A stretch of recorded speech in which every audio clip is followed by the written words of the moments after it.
Hello there, it's Craig from Unleashed Education here, and you've tuned into another editing toolbox video.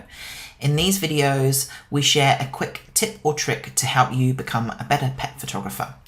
And in today's video, I thought I'd show you how to create your own Photoshop action. So this is really handy if you have lots of editing steps that you find yourself repeating all the time. They can easily be created into an action, so you don't have to do all the steps every time you edit. You can just press the button and away you go. So I thought today what I would do with this shot is show you how I made my glitter eyes action. That's a two-step action that adds sparkle and a bit of extra light into a dog's eye. So feel free to repeat this action yourself and create it, because it is probably something that most of us do on our edits of pets, or just feel free to take the instructions of how to create an action and make your own new actions with it as well. What we'll do is we'll get started. First thing you need to know is where the actions panel is. Here is my actions panel. If you can't see the actions panel, then all you need to go is go up to window and click on actions here. And that will bring up your panel somewhere on the right hand side. But here's my actions here. You can see my glitter eyes action already exists, but we're just going to make a new version of it basically. So we're going to add, we're going to give the action a name. So I'll call it Sparkle, totally original, Sparkle Eyes this time. And I'm just going to put that, I may as well just save that in my glitter eyes action set. You don't need to save it in a set if you don't want to, but that's where I'll record it to. Okay, so then record, and then we can basically start making this action. Now the first step of this process is duplicating the layer. So I press Command and J for the keyboard shortcut for that. And I usually will lighten the irises and add a little bit more saturation to those. That's step one. So for that, I'm going to press Command and U.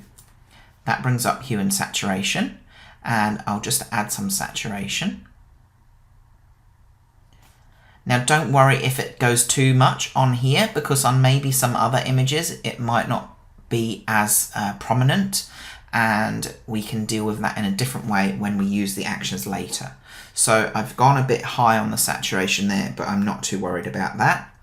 Next thing is a curves adjustment, so I'll press Command and M, and I'm going to bring up the curve as well. And again, if you go too far, it's okay.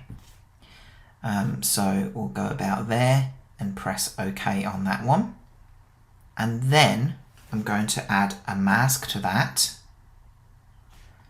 So just click the mask button. Command and I will invert it. Okay, then from there, I'm going to take my base layer again, and I'll make another duplicate from that, and I'll drag that up to the top. Now this will be my sharpening layer. So for that, I do a high pass sharpen filter. So I go filter, other, high pass. And I usually go about 6 to 8 pixels when I do this, so I'm just going to take it to 8 straight away. Again, I'm not worried if it's too heavy-handed. Okay, then I'll change the blending mode of this layer to overlay, and I'll put another mask on, and I will invert the mask. And that is basically the 2 steps. So now I can stop recording. So I just press the stop button here. And that's the base of the action. So then from here, when I use this action, I will just then grab a brush and paint on the areas where I want this layer to apply. Just to the irises and maybe a bit in the catch lights as well. And then for the sharpen layer, I can just brush the whole eye. Okay, and now you see what I mean when I say it's a little bit heavy-handed. These eyes look a bit too crazy and a bit too sharp and shiny. So all I need to do to reduce the effects of that is click on the mask and change the opacity of the layer, and I can take that down to a level that looks nice and shiny but doesn't look crazy and way over processed. So that's basically how it works. What you can do as well is you can actually just name these layers. So in my previous action for glitter eyes, the layers are called Sparkle Bright and Sparkle Sharp. So that's how that works. And there, if I just delete these two layers, then we can have a look at what I have done here. So here is the glitter eyes action set with my glitter eyes action in it and my new sparkle eyes action, which is the one I've just created. So if I click on this, then I can now press play here and that will run the action. And as you'll see, I've got the two layers that have been created with those two steps that I did before. But you can really do this with anything. So I have actions for fur sharpening as well, and again that's pretty much a high pass sharpen filter that I mask away and then I can use a brush to brush it in where I want.